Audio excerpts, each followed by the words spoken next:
Hi, my name is Mike Wang. I'm a neurosurgeon here at the University of Miami. This is another video in our series on APPs, again, Advanced Practice Providers.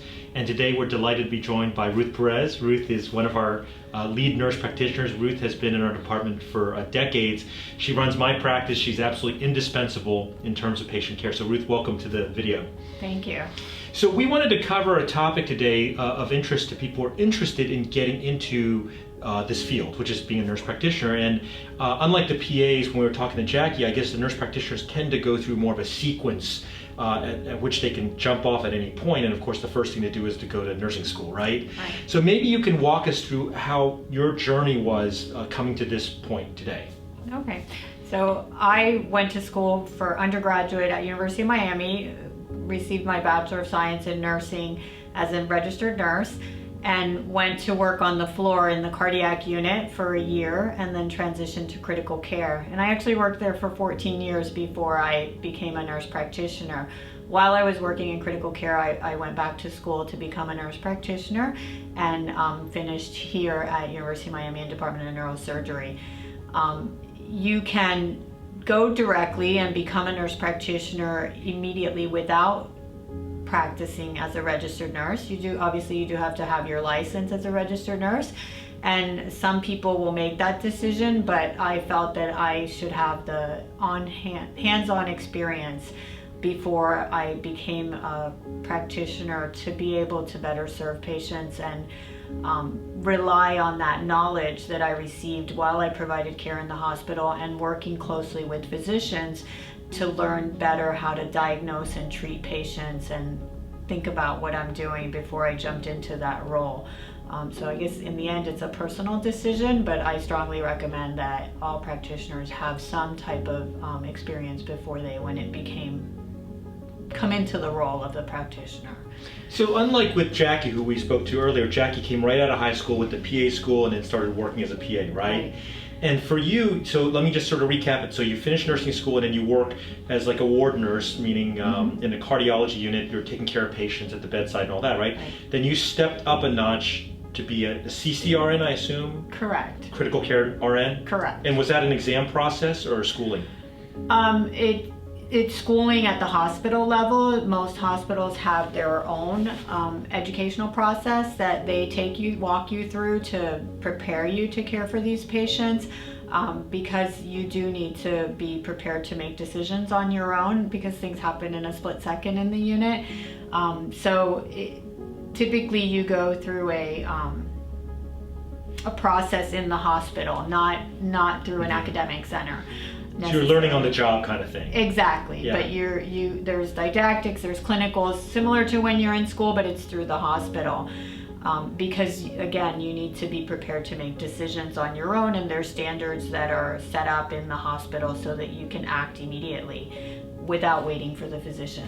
Right, and that's kind of a typical route, right? You go to the ICU because it's almost like a battleground, a testing ground, right? Because you've got to make serious decisions, there's a lot at stake, and if you're good at that, then maybe you go on to be a nurse practitioner or something like that, right? Right. It teaches you critical thinking skills, how to look at things more holistically and more globally so that you can make the best decision for the patient. And I remember when you were in nurse practitioner school, I think I was a fellow then, you were an office nurse, right? You were doing phone work. Correct. While you were in school, so you could do that on whatever hours were more flexible, right? Correct. So what was that like? It was a good preparation. Speaking to patients on the phone and trying to assess what's going on with them really makes you hone in on your critical thinking skills and pulling all your resources when you don't physically have the patient in front of you and trying to decide, do I have a real problem or do I just need to educate this patient? So it definitely helped to hone your critical thinking skills and your assessment skills for the patient. And you've been, now they call it APRN now, but Correct. It used to be ARNP. Correct. But let's just call it nurse practitioner, right? Correct. And it varies by state, I believe. But you've been in this role for what, 20 years now? As a nurse practitioner, 14 years now. 14 years, okay. So let me ask you about that because, you know, there isn't a day that goes by that I don't call you or call on you to do something that's relatively what I think is high level, which is like, you know, what's going on with this person? Is it important? Can you manage it for me? And so you function essentially, I don't want to upset anybody, but you function in many ways just like a doctor, right? At a lot of different levels. I know there are legalities of it, but you're doing the same kind of things I do, which is you're trying to see patients, figure out what their problems is, and help treat it, right? I mean, in a broad sense, right? Sure. So in that capacity, of course, we know nurse practitioners can be functioning completely independently in their own clinics and whatnot, prescribing. Of course, in a surgical clinic, you're absolutely indispensable because we're in an operating room. Right. So tell us a little about what it was like in making those decisions. In other words, at some point when you were in the ICU, you made a conscious decision that I'm going to now invest in yourself, financially, time, effort, and you had a young daughter, right? To go do this, right? So because a lot of people sit on the fence, like, is it worth it? Should I do it? Can you speak to that a little bit and how you make that decision? I feel that there are two types of nurses, and there are people who just want to nurse and just do the tasks of the day, and then there are people who would like to expand upon that and actually make active decisions independently based on your knowledge. Obviously, there's limitations to our practice because of our scope of practice, but there's so much that you can do in partnership with a physician that they can do it as well, but it allows them to do the things that only they can do, and you're able to build your practice that way. For me, it was gratifying to be able to move to the next level and use the knowledge that I had and be able to make independent decisions as to what should be the next step for the patient. And there are many things that the nurse practitioner can care for, and there are things that at some point you need to pass to the physician, for example, when they need surgery.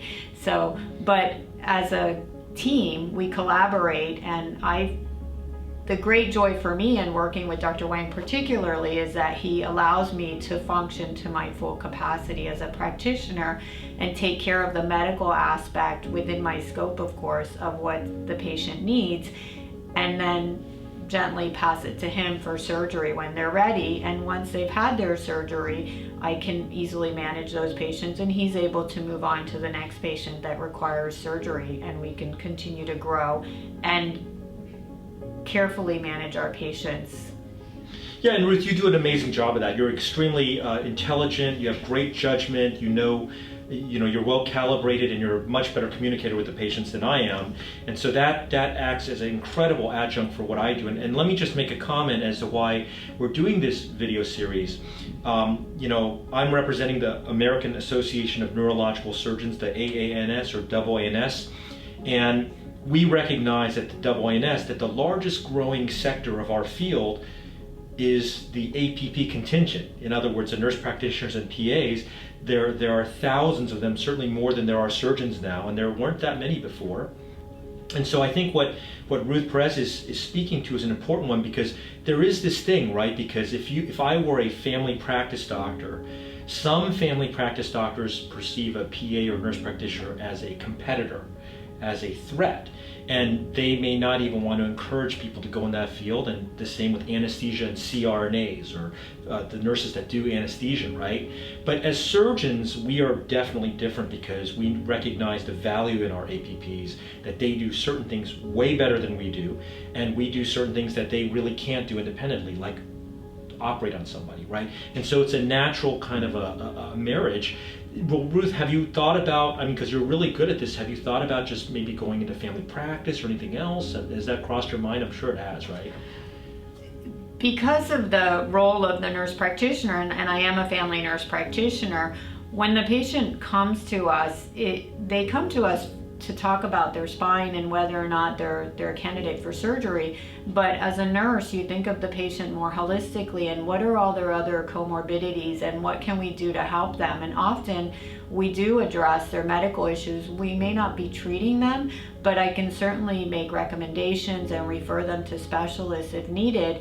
And post-surgery, we often do have to manage their medical issues. So I fulfill that part of the family nurse practitioner that may have a need inside of me, along with being in a surgical practice. So I don't particularly feel that I lack in being in a surgical practice, because the role of the nurse is to think of the patient as a whole and not just a diagnosis. Right, you're taking care of people in the end, Correct. right? And most surgeons aren't really inclined, that's not our proclivity to want to just take care of like their hypertension or whatever else might be going on. So you do that, you fulfill that role very well, and it's very difficult because people come with a myriad of problems, and not just medical, social, psychological, economic, and whatnot. So you cover all that. So maybe in a way to wrap up, maybe you can give some advice to the young nurses probably out there who are thinking, wow, should I go to MP school at University of Miami? Should I pursue this track, which is admittedly, we were just talking about outside, can be challenging, right? Sure. I would certainly encourage anyone who had an interest to pursue the career as a nurse practitioner. There are so many different opportunities, and professionally, it's certainly very gratifying. We've grown as a group professionally and have been more recognized by physicians, and I don't feel that there's the battle that there was in the past. I feel that in any practice, including a family practice, there can be a role for a nurse practitioner because there are limitations in our scope of practice. You can partner with someone and see more patients in a more timely manner, each within what your scope is. So it's certainly more gratifying to use your critical thinking skills than to just perform the tasks of the day and be allowed to act on those skills. Right, so representing the American Association of Neurological Surgeons, we welcome the collaborations at the local level, at the provider level, and also at the national level. And we have a sector, or if you will, a division for APPs. I would direct you to our website at www.aans.org, and you'll see additional content there. There's also tremendous educational content for folks who are interested in perhaps specializing in the neurosciences.